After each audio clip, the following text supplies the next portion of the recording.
All right. अस्सलाम वालेकुम viewers, Fauzia Khan advocate Lahore office से इमिग्रेशन एक्सपर्ट्स आपके साथ मौजूद हैं।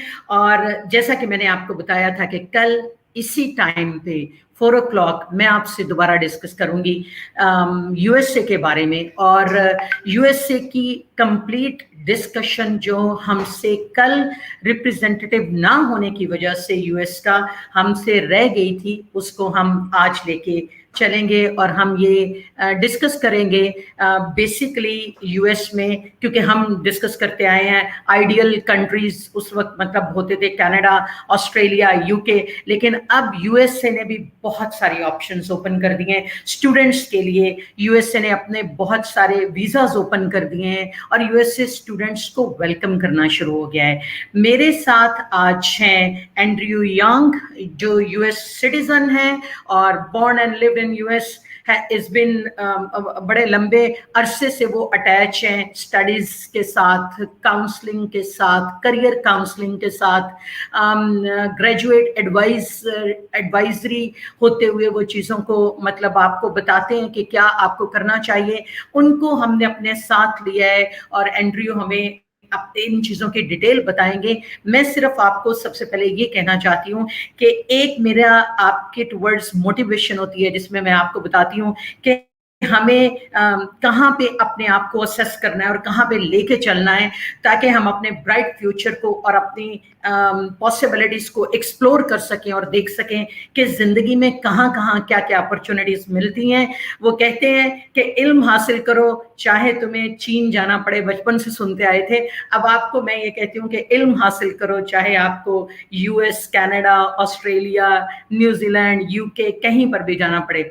और वो इल्म हासिल करने के बाद आप, दुनिया बदलती जा रही है, लोगों का स्टाइल, लिविंग स्टाइल कोविड के बाद तो चीज़ें कंप्लीटली बदल चुकी हैं। अब लोग उस चीज़ के टुवर्ड्स जाना शुरू हो गए हैं जहां हम चीज़ें ऑनलाइन खरीदना शुरू कर गए हैं, जहां पे मतलब हमारे साथ वो चीज़ें इस तरह से आ गई हैं कि हमें अपना लाइफस्टाइल यानी हर चीज़ को हम ग्रेजुअली बदलते जा रहे हैं।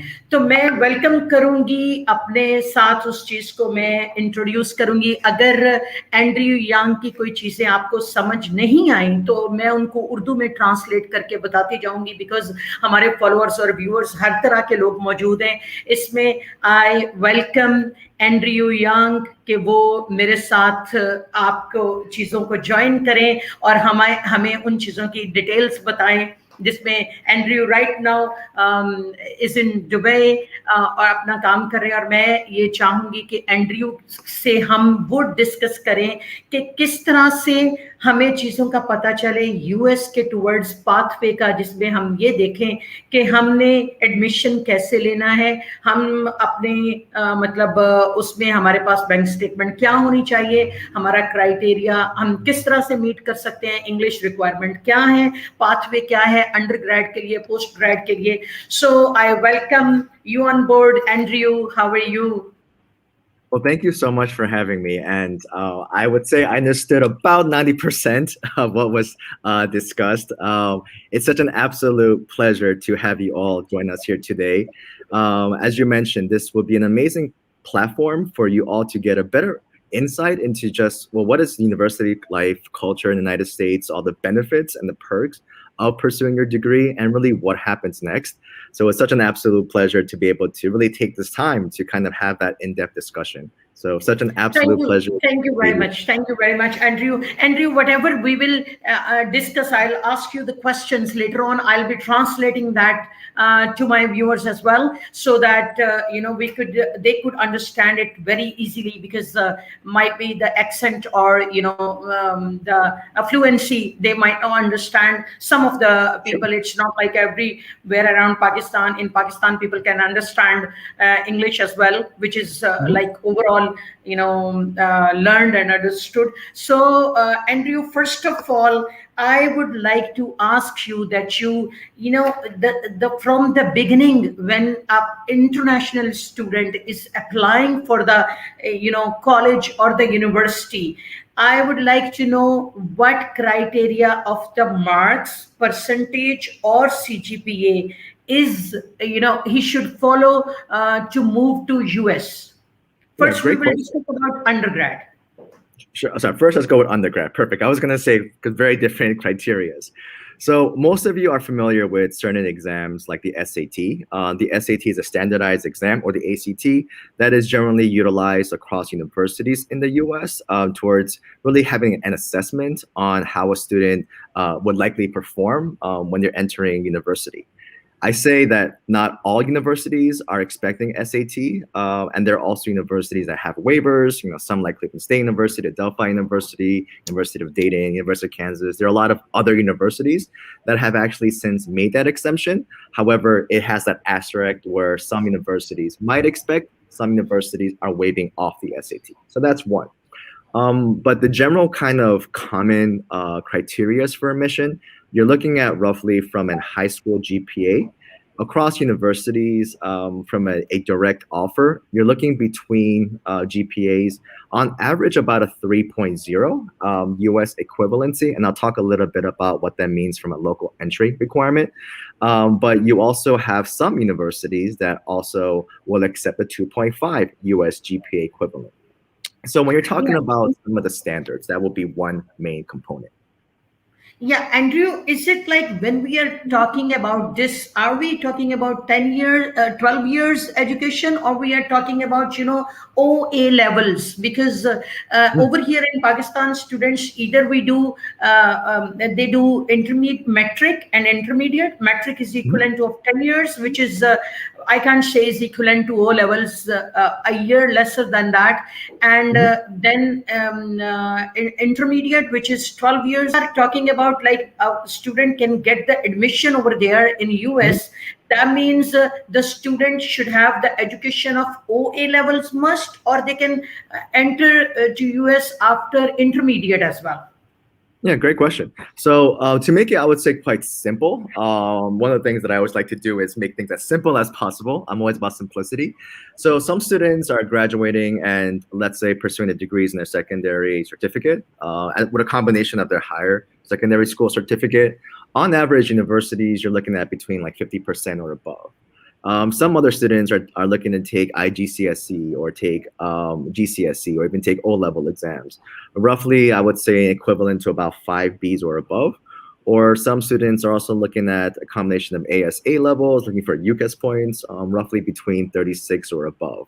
And during that stage, essentially, students are finishing their 12th year, or they're finishing their high school, then applying across globally towards universities with the US, but also across different countries as well.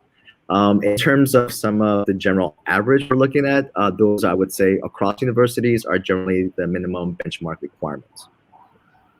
The minimum is? Sorry? Oh, roughly about that 50% or above for SSC, HSC, or even like 5 Bs or above, 96 UCAS points across most universities. You're looking at that particular benchmark. All right. So that means after intermediate level, they can enter to the US. Yep. Or after O levels. I would say generally most students are looking towards after the O levels. However, there is that flexibility for other students. All right.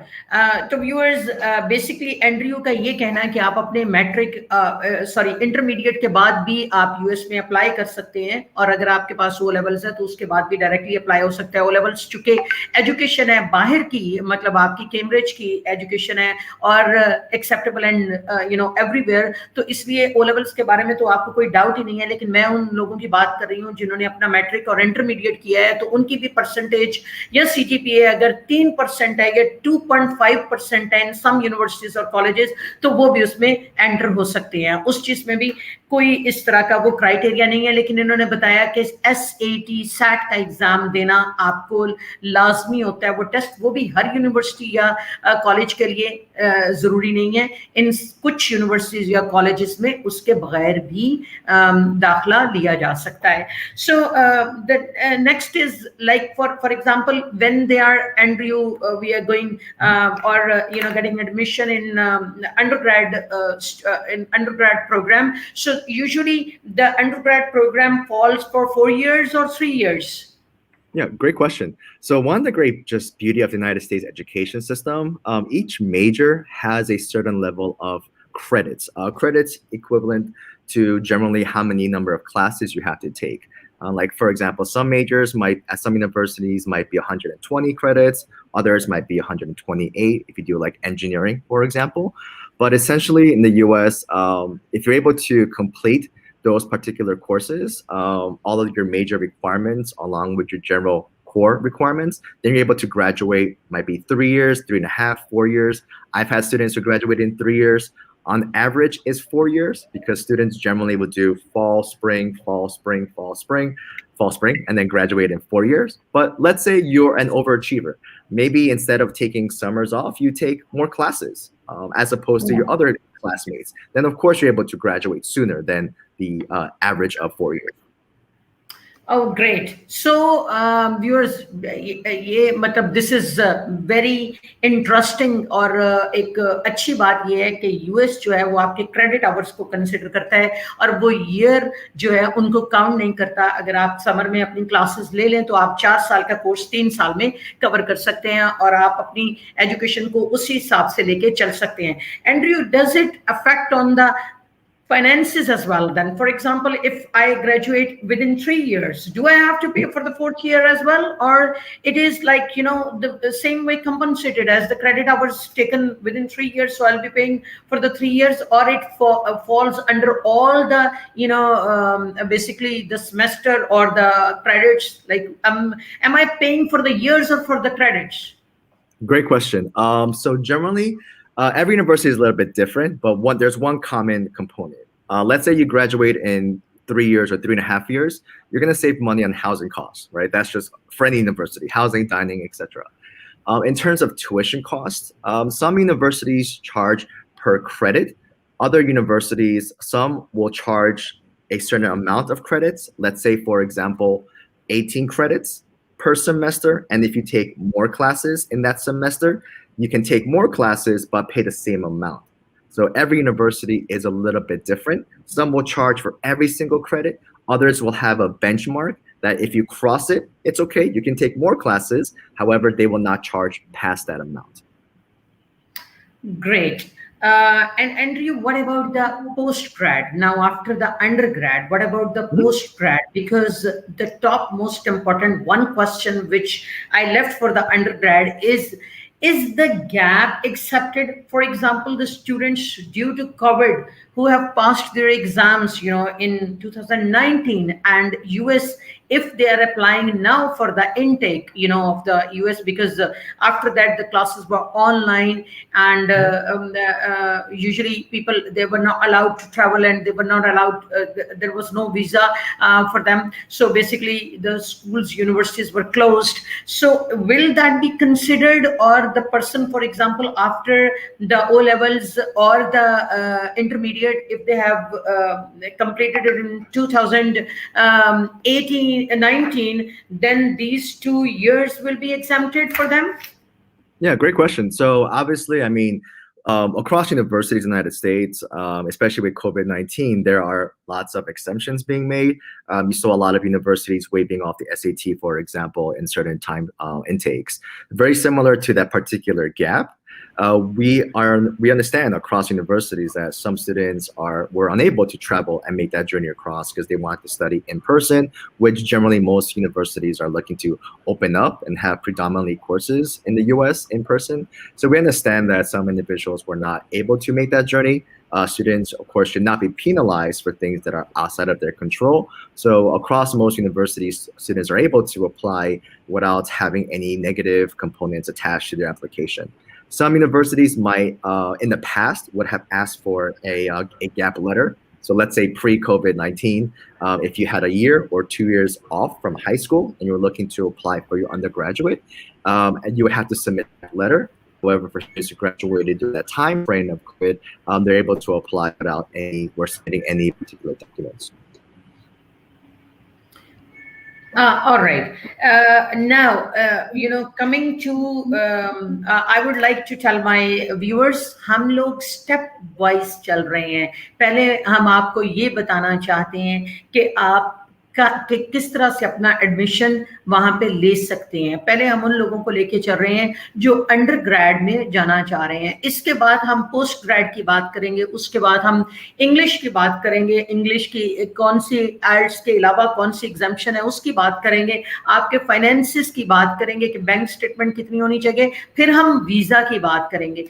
तो please मतलब आप हमारे साथ step wise उन चीजों को लेके चलें, एंड आफ्टर दैट मैं आपके क्वेश्चंस को आंसर करूंगी एंड्रयू के साथ उन चीजों को डिस्कस करते हुए। सो हम स्टेप वाइज चल रहे हैं ताकि आपको बहुत अच्छी तरह से, अगर आप इस प्रोग्राम को बाद में भी देखें तो आपको क्राइटेरिया और वो चीजें समझ में आ सके।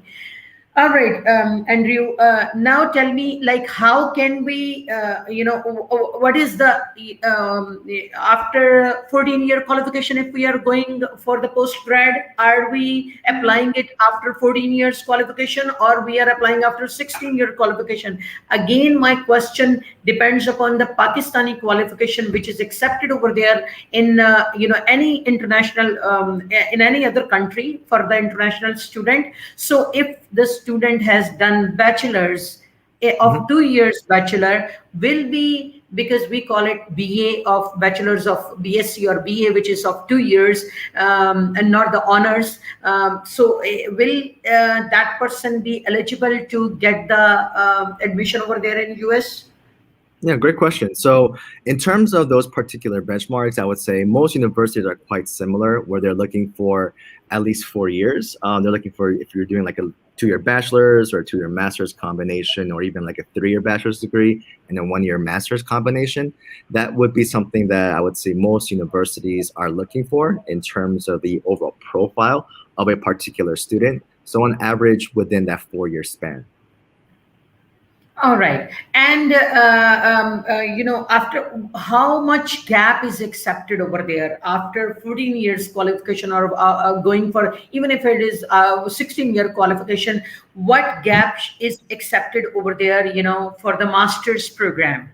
Yeah, great question. So it's a little bit different as opposed to if a student's graduating from high school, where naturally they'll pursue their undergraduate degree. Most students who are pursuing their graduate degree are generally looking, or some, I would say, have that gap 2, 3, 4, 5 years, because it's quite common for students to actually, graduate their studies, then, get some, I would say, internships, have some job placements under their belt, and then look to build their profile, and then decide, you know what, I need to pursue a master's degree in order to move up in my particular position, or I'm looking for a better position, career trajectory, etc. So there isn't a quote unquote gap that is limited, because students, domestic students, as well as international students, do have that gap. So a large number of students in the United States itself studying their graduate programs, some are just fresh graduates, finished their undergraduates, pursuing their masters, while others might have between average about 3 to 7 years of work experience, and now are coming to pursue their masters. But both. Oh, great. So that means, yeah, great. So that means 7-8 साल का जो 3 साल से लेके 7-8 साल का जो time period है, वो आप लोगों का एक्सेप्टेड है यूएस में। अगर आप मास्टर्स प्रोग्राम के लिए जा रहे हैं, वो 3 to 7 years का जो गैप है, उसमें आपको अपना एक्सपीरियंस देना होता है, आपको शो कराना होता है कि आप बिल्कुल ही मतलब स्टडीज से या किसी फील्ड से out of touch, in touch रहे हैं आप, आपने उन चीजों को छोड़ा नहीं, और वो जस्टिफाई करते हुए आपका एडमिशन वहां पे आसानी से हो सकता है। Andrew, I would like to ask you over here as well, that what about the scholarship, because that is the most attractive thing for the students. So do they get in undergrad and postgrad as well? Yeah, absolutely. So scholarships are always something that universities really look to provide all students, domestic students, international students alike. So domestic students generally comes in the amount of financial aid or through FASA. For international students, those are generally merit-based scholarships, really hinging on their academic performance or their overall portfolio. Every department has their own budget for scholarships, whether you're an undergraduate student, graduate student, more specifically for graduate students, and those are generally provided towards students in what's called a scholarship certificate. So on average, for undergraduate students, you see some students that might have 18,000 per year, or even up to 25,000 per year, while even from a graduate level, you might have an amount of maybe 1,500, 2,000, 3,000, etc. Different universities, different programs offer scholarships, and those are for those merit-based students. So yes, scholarships are available for students in the US. I would then recommend students to apply and commit as soon as possible, depending on which university you're looking for, because those scholarships generally are on a first come, first served basis. So they usually have a deadline for you to accept those scholarships. All right, over here then, Andrew, whatever, if you are saying that they have deadlines for the scholarships, do you think there is any intake, for example, just like, Canada has two intakes, January and September, and, some of the colleges, they have more, and the countries have more intakes. What about US? What intakes are available for the admissions? Like the students can, for example, for September intake, they can apply. And what is the deadline for the scholarship? When, how long does it take for the admission and the process over there, so that they could know about it? Like this is the deadline to apply for the upcoming intake. What is the Absolutely. upcoming intake? Sure. So generally, I would say most universities from the undergraduate level have 3 semester intakes. If a university is a traditional university, they'll have fall, spring, or fall, summer, spring, etc. And fall generally begins classes across the United States begin in August. For the summer, you're talking about May. For spring, you're talking about January. For some students who are looking to really apply soon, they might qualify for early decision, which means they will have an offer in advance. Most universities have an early decision period, and they're able to then receive their conditional offer letter. On the offer letter, some universities do have a note on when to commit to your scholarship. They'll say that you can accept your offer by this date, but to confirm your scholarship will be at this date. So always read your offer letter carefully. That's something that I always tell every single student. Please look at and read all your documents carefully. In general, let's say for a fall intake, some universities have scholarships or deadlines, let's say in early May, some July, some really in between, kind of providing numerous access to our students. But every university generally will have that scholarship deadline to commit to. You mean for fall intake? You mean September, starting from this month? The classes starting from September. August. So the US, yes, will be starting from August. Correct. October. So the deadline for applying and being, conscious about it should be till July. I would say sooner the better. So most universities will have it on, I would say, on average in May to commit. Some universities have extended the deadline to June, July. Every university is different. There is no one kind of deadline across every university. Every university has different deadlines to really confirm. Some that I know are looking to have students commit their scholarships by June, or else the amount decreases. Some universities have pushed back their deadline to July, but those are things that you should be working closely with per university to commit. So because students will then come across every university, on your I-20, you will see your move-in date of when you're actually starting classes, as well as orientation, which might be a week before, and you should arrive at your designated time frame, and it will begin in August. In the all US. right. So that means basically, I think in my point of view, most of the universities, due to the classes on campus will be from, October, so they have extended their time period. And if the person is traveling till that time period, through I-20, they can get to know when the admission is been logged and when they should apply for their scholarship. Every student who is accepted can apply for the scholarship. Yeah, great question. So there are certain type of requirements. There are some universities that will have a minimum GP requirement to apply, other ones that are flexible. So one of the main criteria will be to see exactly what will be the requirements per scholarship, per department within the university you apply for. Some universities have a blanket scholarship where anyone can apply, dependent as long as you are accepted. And there are other scholarships where you would have to apply if you have a certain GPA, let's say a 3.0 equivalent GPA. And then generally students are looking to then come in August, will then begin orientation, will have their classes. In the fall semester, it's between August to December. They finish semester 1, and then they will move on to their second semester in from January to May.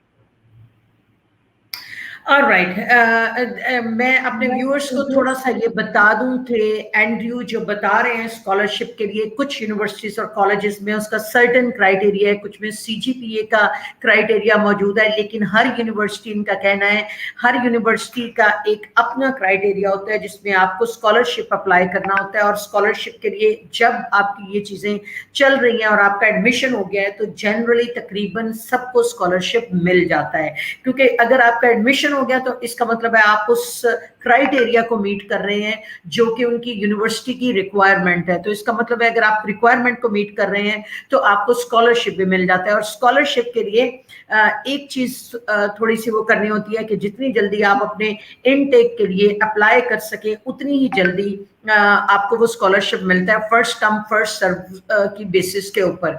तो ऐसे scenario में आपको ये conscious होना चाहिए कि अगर मैंने अपना एडमिशन, मैंने सोच लिया है, प्लान कर लिया है कि मैंने अपना यूएस से जाना है, तो मुझे अपना एडमिशन कराने के लिए अपने आप को एज अर्ली एज पॉसिबल उसके ऊपर लेके चलना है और उनकी रिक्वायरमेंट और क्राइटेरिया को पूरा करना है ताकि मेरा एडमिशन हो सके और उसके बाद मैं वीजा के टुवर्ड्स जा सकूं।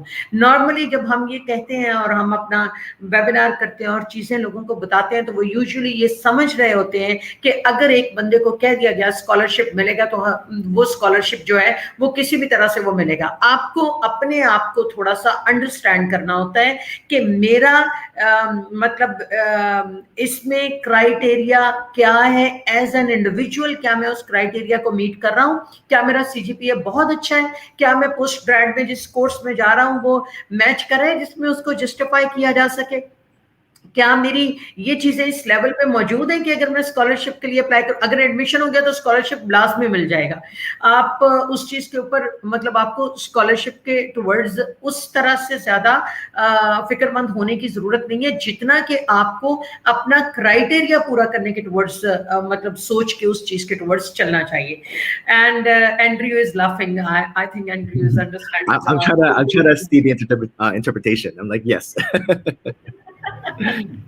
All right, Andrew. Now the question is, after knowing the criteria, after knowing the admission criteria and for the undergrad and postgrad and the CGPA and the scholarship, I would like to ask you, what about the English, which is a big barrier for the students over here, not because they don't know English at all, but because the criteria of modules getting the points in that particular specific points, like if the requirement is 6, so you should have in the module of listening that 6 and the module of reading, writing and speaking. So when it comes to covering each area of the IELTS, then it becomes difficult for the students, because even if they have learned in English, that criteria becomes difficult. So does that mean that the student, if is applying English, can be IELTS is a must? What should be the English language criteria, and is there any alternate that the student can go without IELTS, or is there any other alternate that the student can appear in some other test and qualify that? Absolutely. So there are certain type of exams that are generally accepted universities in the United States. You have your TOEFL exam, which is one that I'm sure everyone has heard of, primarily for universities in the United States. And you also have an option to take the IELTS, which is generally accepted across the globe. Those are the two most common exams. Across, I would say, a large number of universities, it's now opening up for accepting other types of exams. For example, in the fall semester, and generally some universities still have applications available in the fall semester. Students are able to take the Duolingo exam, which is an online adaptive exam, very similar to another exam that's generally accepted called the ITEP, or International Testing for as an English Replacement. So those are generally exams that... When we are talking about ITES, I'm sorry for the interruption over here. Issue. When we are talking about the ITES, is it like the same of listening, reading, writing, speaking with the 4 modules, or it's something different like an interview? Yeah, great question. So the ITEP, it is a proctored exam, but the ITEP Academic Plus exam, for example, it does test very similar components from grammar, listening, reading, writing, and speaking. So those things are quite equivalent towards across some universities, like TOEFL, IELTS that are generally accepted. But those would be some of the benchmarks for ITEP. But the great benefit of an ITEP exam or even for the fall semester Duolingo is that you're able to take it at the comfort of your home. So you're able to actually take it remotely as opposed to going to a test center. And similar duration of the time, it is a little bit less. For example, ITEP roughly takes about 60 minutes as opposed to, let's say, a TOEFL exam or IELTS exam. Great so मैं अपने viewers को ये बताना चाहूँगी इस चीज़ के लिए कि जो मतलब इंग्लिश है उसमें आपका टॉफल या इंग्लिश एक्सेप्टेड है and you meant Andrew acceptance of English IELTS is overall 6 level TOEFL you know overall level should be 6. Yeah. So I would say some universities will accept a 6.0. Like, for example, Cleveland State University, which is a tier 1 university, they accept a 6. Other universities, let's say for direct admission, might be looking for a 6.5, nothing less than 6. That would be the general for most universities in the United States. But there are, of course, other universities that are quite flexible, looking for that 6.0 benchmark. So there are a wide range of universities that kind of cross between the particular score that students might receive.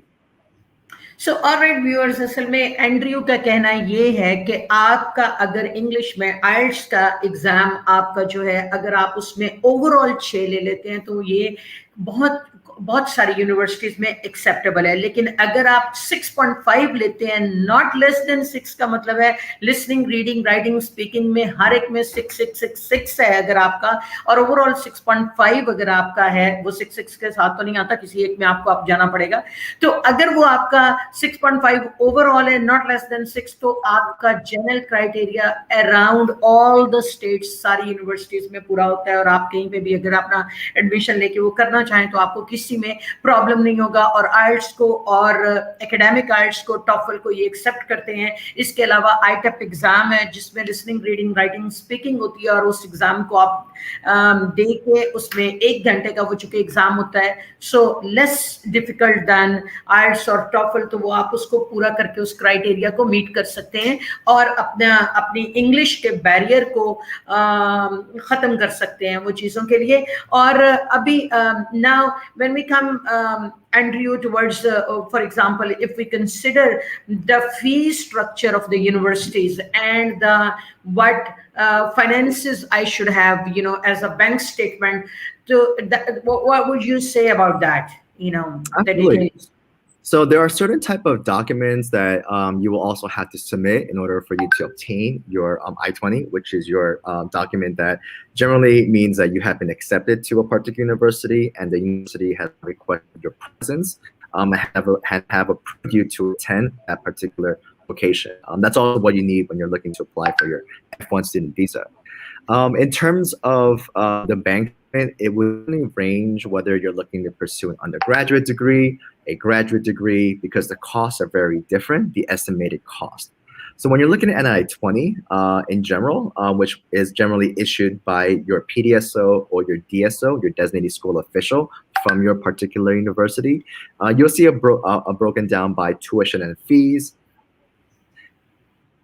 estimated living expenses, housing, dining, health insurance, and what's noted as other miscellaneous expenses such as books and personal. Problem. Does that mean? I'm sorry. Oh, sorry. Can you hear me? There's I'm sorry. Can you hear me? Signal problem. So can you repeat that, please?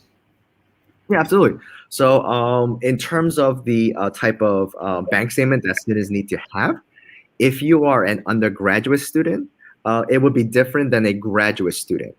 But essentially, when you're looking at what's on your I-20, they usually, most universities account per year cost, which means on your I-20, you'll see estimated tuition and fees, estimated living expenses, estimated miscellaneous items such as books and personal expenses, which then have a total amount, which is what you have to have in your bank statement. For graduate programs, it can generally range between about 45 to about 60, 70,000 plus. Does that mean you're going to spend all of that? Absolutely not. But that's what the university has determined to show the cost so that when you go for your visa interview, that is what you need to bring in terms of your bank statement. Undergraduate students, very similar. You will see the amount on your I-20, looking to budget that amount. And one of the things that students always ask is that the tuition I have to pay, or is that the living expenses? No, it's estimated. That's what a university generally budgets and tells the visa consulate official that a student should have this amount in order to be able to sustain themselves in the United States studying at that university. So every university's I-20 bank statement is different because they're also factoring into the specific location. New York, Miami, in the middle of the United States, California, all have different types of living expenses. But basically, you know, Andrew, for example, I'm just talking about the general, you know, what bank statement they should have for undergrad generally. You know, a criteria like, for example, $60,000. What you are saying, like $30,000 or what? Basically, for the undergrad, what should be the general criteria for the bank statement? And for the postgrad, what should be the criteria, general criteria? Besides sure. Yeah, because when it gets more specific, that would be, of course, a little bit different. The rule of thumb is generally to have, the more you have, the better it does help in your visa interview, as opposed to having just the minimum amount. So for graduate students, if they are being sponsored, they usually have an amount of about 60,000 on average. Undergraduate students take into account to a particular university. So let's say can range between about 60 to 80,000 on your I-20. I say average because, of course, there are other universities that might offer a lower amount, which then will be reflected on your bank statement. But to put it on a general scope, you're looking between 60 to 80,000. Yeah, you're showing for 1 year or you're showing for the whole course amount? All right, so you're showing for generally about 1 year. You don't have to show for the whole duration, generally for that year. But sometimes students are confused. Why is it so high? My university told me this amount. Why do I have to show more? It's so that they're able to budget in case you have to spend X amount. Yeah, normally it should be 1 year. For example, if the university is taking $16,000, you know, so it should exactly. be the student should have whatever he has paid, rest of the amount, and some living expense related to that, whatever the state they are moving to and whatever the university they are moving to. So that means that much amount is required.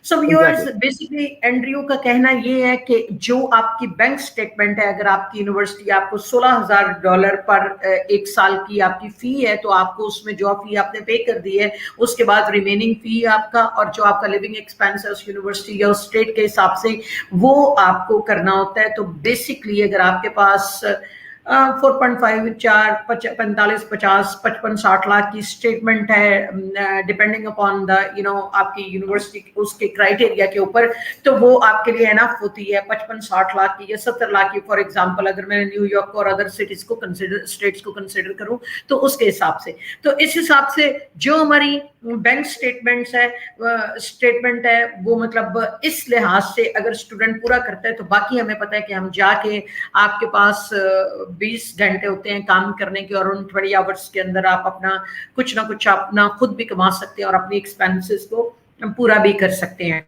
And does US allow them to have 20 hours, generally, which is for in other countries, the time which they can work, the hours, 20 hours per week is the allowed time to work for the student? Absolutely.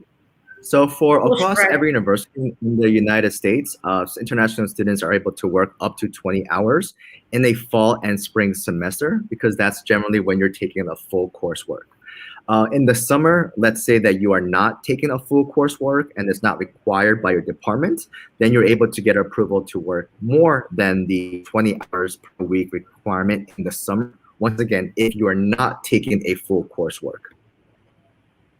All right. Now, quickly, we will discuss about, we have discussed that they should have this much amount to move to USA and to get admission easily over there in USA. And now we can discuss about, like, what are the visa options when one gets the admission and qualify. For example, having their, well prepared for the English is there, the university fee has been paid to the extent which has been asked, and then what are the visa options for the student?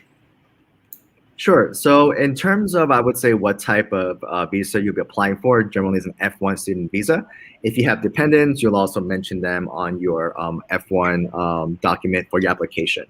But when you're applying and you have received your I-20, you will then look to register on the USCIS website, pay your DS-190 amount, and then you're just basically waiting and scheduling your visa interview. So one of the things that is also really crucial is to also be prepared. One of the things that I always tell students, don't memorize dates, don't memorize certain things. If they ask you, why did you choose that university? They don't expect you to say, well, this university was established in 1852 and it has this number of fact. They don't expect this because most domestic students can also know this. So don't memorize dates, numbers, but they want to see, are you a genuine student? Have you given thought into what type of major you're looking to pursue? Why did you choose this major? Some of the things that I always tell students to do is do a deep dive. When you are accepted to your university, the first thing you should be doing is looking at the university website. What type of courses will you be taking?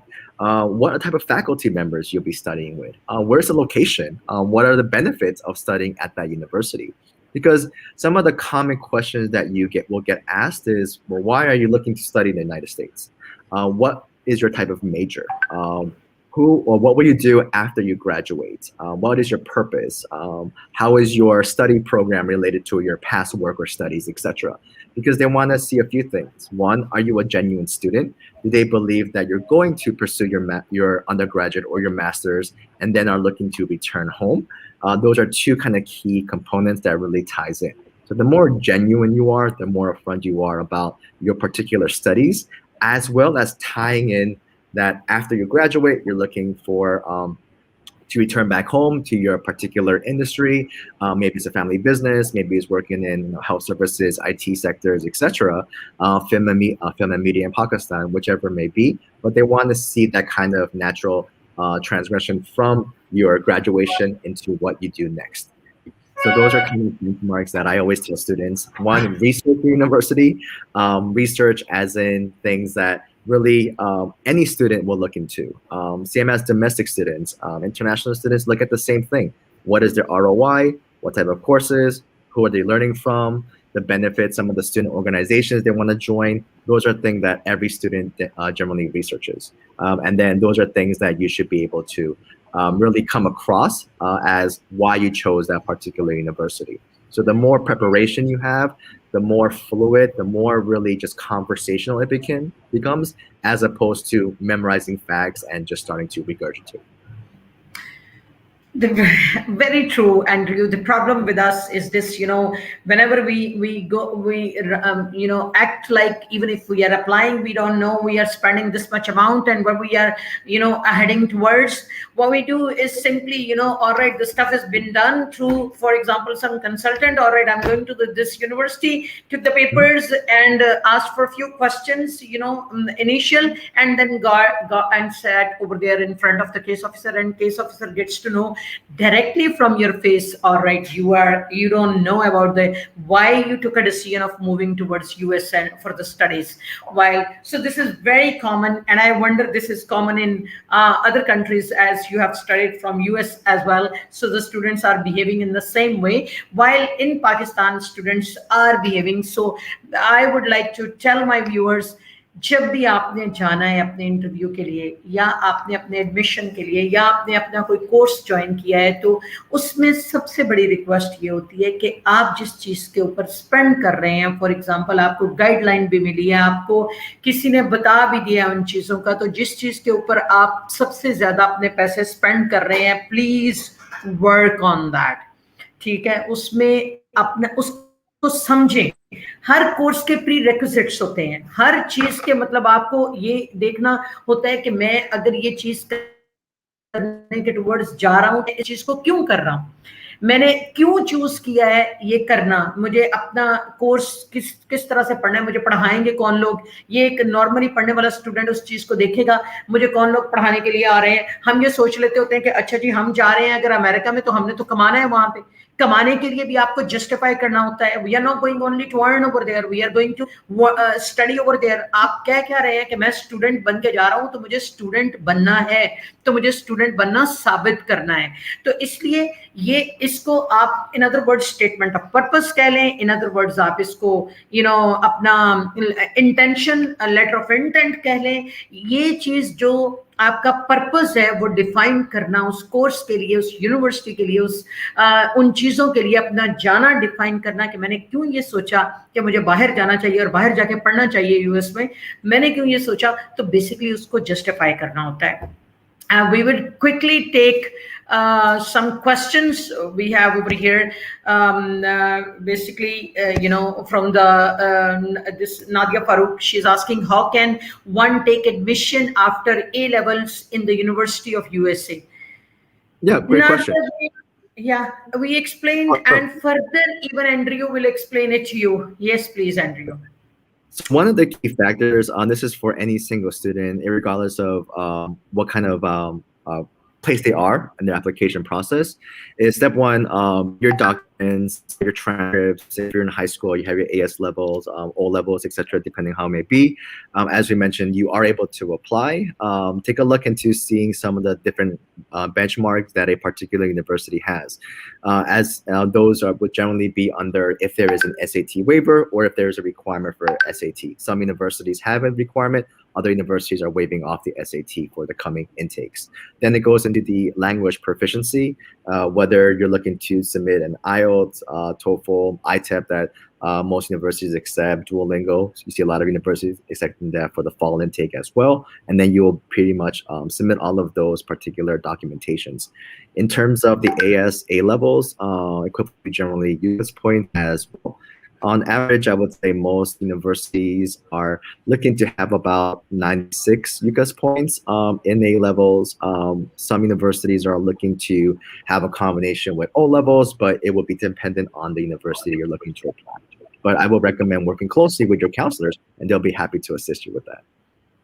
आप उस चीज के बारे में detail में नादिया अपना पूछ सकती हैं हमसे, हमारे प्रोवाइडेड नंबर्स के ऊपर, हमारे जो ईमेल्स हैं उनके ऊपर। और अगर आपको लगता है कि आपको किसी भी तरह से मतलब वो रिस्पॉन्स उस तरह नहीं मिल रहा, तो आप ऑफिस विजिट करके डायरेक्टली मुझसे भी मिल सकती हैं, कोई उसकी कॉस्ट नहीं है मिलने की। अरुण जॉन कहते हैं कि my question is that study gap is acceptable please.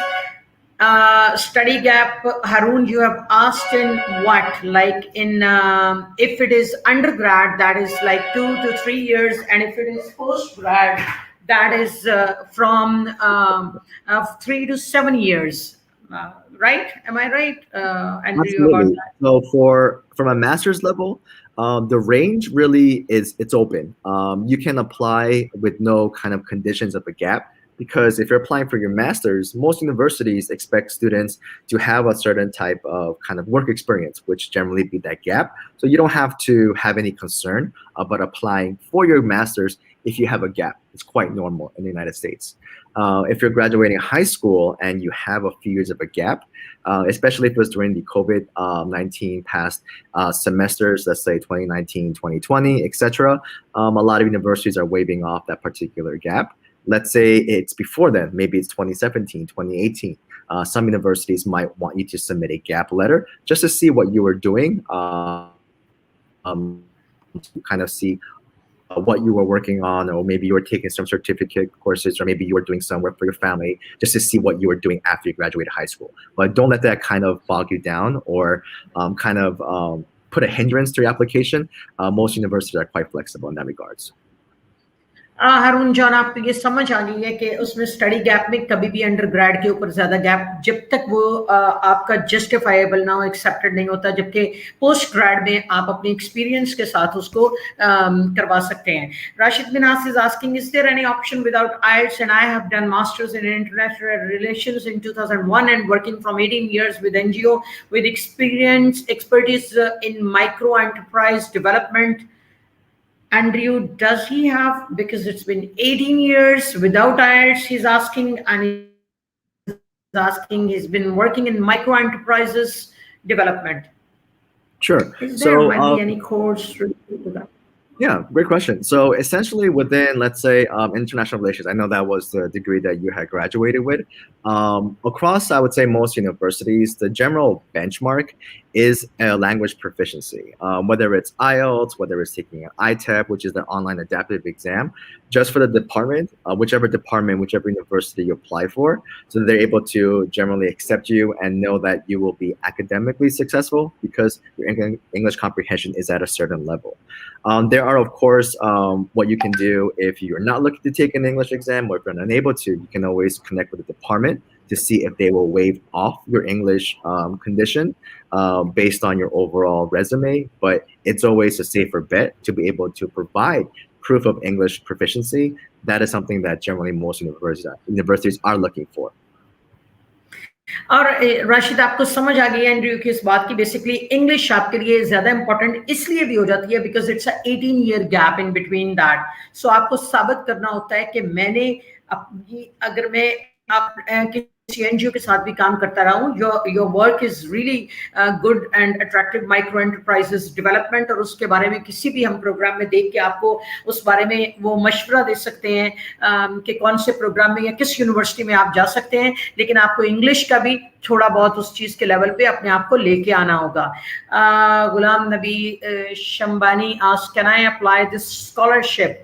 Ghulam Nabi, the scholarship, which is like we have explained, generally is for like whoever meet the criteria of 3 CGPA and have a SAT test, for example, and qualifying to the criteria of whatever the university we are applying, और उसके criteria को आप पूरा कर रहे हैं, तो उस सूरत में आपको scholarship 50% लाजमी मिल जाता है. ये जनरली criteria है, लेकिन अगर कुछ specific है तो वो फिर हमें देखना पड़ता है. As Mr. Andrew told कि जितना जल्दी आप अप्लाई करते हैं, फर्स्ट कम फर्स्ट सर्व की बेसिस के ऊपर आपका वो देख के आपको स्कॉलरशिप मिलता है. ठीक है. And can I take admission in sociology और child development subjects in USA? Absolutely. Whether it's, let's say, pursuing a bachelor's degree or a master's degree, that is generally available across most universities. If you're looking for a master's, you should have an equivalent background in sociology or related said field.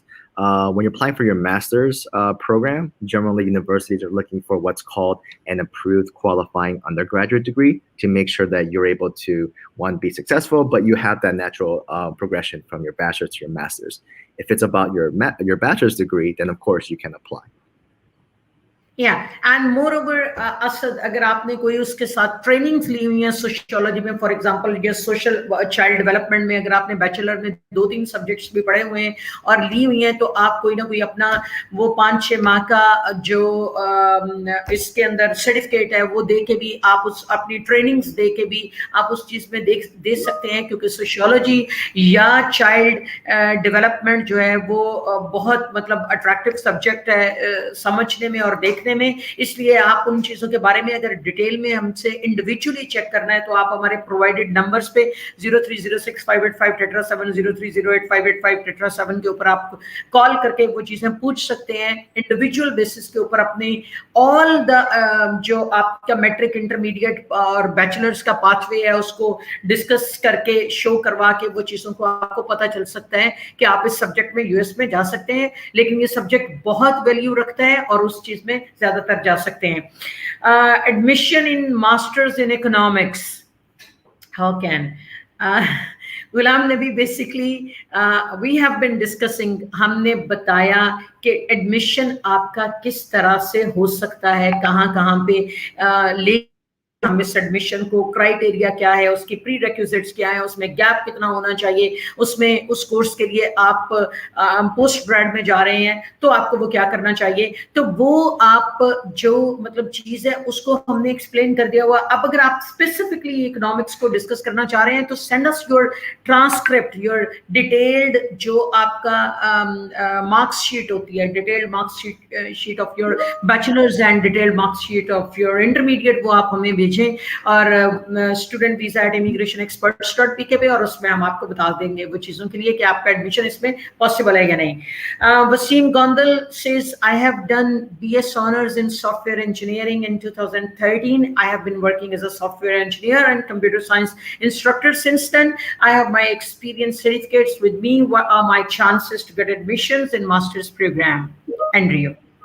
Sure. So chances, a great profile, especially in your resume. So definitely make sure you submit a cover letter that kind of outlines those particular, I would say, positions that you're working with, along as well as your job descriptions. In terms of your academic profile, that's something that would be the second kind of follow-up question. What was your either your percentage, your CGPA, your GPA equivalency to see whether you will be admissible? So those would be some of the kind of benchmark, not only what degree did you study, but also how did you do in your bachelor's degree. In order for you to generally be accepted for your master's program, students need to have a certain benchmark in terms of their undergraduate degree, in terms of GPA, for their admission criteria to be fulfilled. I would also recommend transcripts. या वसीम गोंदल, आपको ये बात समझ आ गई Andrew की कि basically आपको अपना ट्रांसक्रिप्ट शेयर करना है और उसमें आपका सीजीपीए या आपके मार्क्स को चेक करना है, असेस करना है, फिर ये देखा जा सकता है कि किस यूनिवर्सिटी में आपका एडमिशन हो सकता है और आपका ये गैप इज एक्सेप्टेड, कोई प्रॉब्लम नहीं है आपके इस गैप के साथ क्योंकि आपने बीएस ऑनर्स किया हुआ है और आपको जो इंग्लिश का लेवल है वो अगर आपके पास 6 ओवरऑल भी हो तो आप उसमें अपना जस्टिफाई कर सकते हैं। Cover letter, statement of purpose, letter of intention is the same thing. आपको हमेशा डिफाइन करना होता है कि मैंने इस टाइम पीरियड के बाद अब सोचा आफ्टर 7 years और 8 years if I'm moving for my studies, higher studies, why मैंने क्यों सोचा, why did I think about it। और अगर मैंने सोचा है तो मैं जिस कंपनी में काम करता हूँ मैं अपनी स्किल्स को बढ़ाना चाहता हूँ, मैं अपने जॉब पर्सपेक्टिव को एक्सपैंड करना चाहता हूँ, मैं इंटरनेशनल या मल्टीनेशनल कंपनी में काम करना चाहता हूँ, तो ऐसे सिनेरियो में वो जो चीजें होती हैं वसीम, वो आपको बता जाती हैं कि यस ये बंदा जो है वो जेन्युइनली अपना पढ़ के अपने फ्यूचर को एनहेंस करना चाह रहा है, अपनी सैलरीज को, अपनी स्किल्स को, तो ऐसे सिनेरियो में इसको पढ़ने के लिए भेजना चाहिए। ये जेन्युइन एंट्रेंट, ये जेन्युइन स्टूडेंट लगता है। Asad Rahman, how much study gap will be accepted? Asad, Andrew told you and I told you that the study gap is for the postgrad. Usually we have students from Pakistan for the postgrad. तो जो आपका study gap है वो आपका 7 साल 8 साल depends upon how you justify your study gap। ठीक है, वो असद आपका मैटर कर रहा होता है, आपकी इंटेंशन को शो करना और उसके टुवर्ड्स मतलब चीज़ों को लेके चलना। तो स्टडी गैप एक्सेप्ट हो जाता है, 7-8 साल का कोई प्रॉब्लम नहीं। आउट ऑफ द ब्लू उठ के अगर आपने 18 ईयर, यहाँ पे हम आपको डिस्कस करते हुए बता रहे हैं कि one of the person has 18 year gap and we are suggesting that person can move towards that if he's been working with the NGOs और उसने अपना वो मतलब अपना वो दिया है अपॉर्चुनिटी, वो कह सकता है ये opportunity was not earlier available. US का स्टूडेंट वीजा वो जो था वो मतलब टाइट स्ट्रिक्ट था, टाइट था। एनजीओ में आप किसी के साथ काम कर रहे हैं जो कि इस लेवल पे है जिसमें आपकी ट्रेनिंग्स होती हैं, आपको वो दिया जाता है। नाउ टाइम केम के आई शुड मतलब एनहेंस माय स्टडीज, तो ऐसे सिनेरियो में that gap is acceptable as well. So it's not about the gap, it's about how you are justifying your gap, how you are presenting yourself, how you are मतलब उसमें आपने कब, if you have never taken any trainings, any certifications, anything and out of the blue आप with low profile उठ के आप कहें कि I want to study in US, तो वो मुश्किल हो जाता है। If you are justifying that, fine, you are मतलब accepted to go। You should know how, आपको पता होना चाहिए कि आपने अपना cover letter, letter of intention जो है या purpose जो है उसको किस तरह से define करना है। So we can guide you that as well. Thank you very much, Andrew, for being with us. It's been, one whole hour we have spent. We have given the awareness to the to our viewers, to the people, and this is, the actual basically good work you're doing. You have spare your time to give them, for this. Besides everything, it's not sometimes, the money which matters, or your attraction towards the things which matters. It's what matters is like how much your time, energy, and you are providing to the people to just build their, to groom them, to give them the to develop their skills, and to give them, enhance their knowledge and the awareness. So, Andrew, thank you very much for doing this good to us, and being with us and sparing your 1 hour. And I'm glad that you have provided us full good, information to our viewers. And whenever they will see this, even it is available on our Facebook page, Immigration with Rizwanul Haq, the video, and available at immigrationexperts.pk, www.immigrationexperts.pk. And if you do not, anyone does not understand, they can watch the video again and ask us the queries, ask us the questions, and we can directly take Andrew with us, and he will spare the time again for us. Thank you very much, Andrew, for being with us. Absolute pleasure. And hopefully, once again, this was a very informative session for you all as well. One of, I would say, kind of last leaving remarks for you, once you enter university, whether that might be for your undergraduate, your postgraduate programs, one of the things that I was first told, and something that it has remained with me since the beginning, was it's okay to be uncomfortable. When you are uncomfortable coming to campus, it's because you're doing something new. And that's really something that you should be striving for. Don't try to do the same things over and over again, but really kind of go out of your comfort zone. Join those groups that might be able to connect you with different employers or network all across your respective university, on campus and off campus. Seek help. Go to your professors for office hours when you come to the US. If ever you find a need and you're struggling, your first point of contact will be your advisors, your professors, and it really just makes your time at a particular university, as well as the experiences you gain, so much more. So thank you all so much for joining us here today. An absolute pleasure for joining you in today's session. Thank you very much for the advice, Andrew, and thank you very much, viewers. Andrew ने आपको बताया है कि आप जब university में आते हैं, आपको अनकंफर्टेबल फील हो तो एडवाइजर से पूछ लें, वहाँ पे अपने ग्रुप से बात कर लें।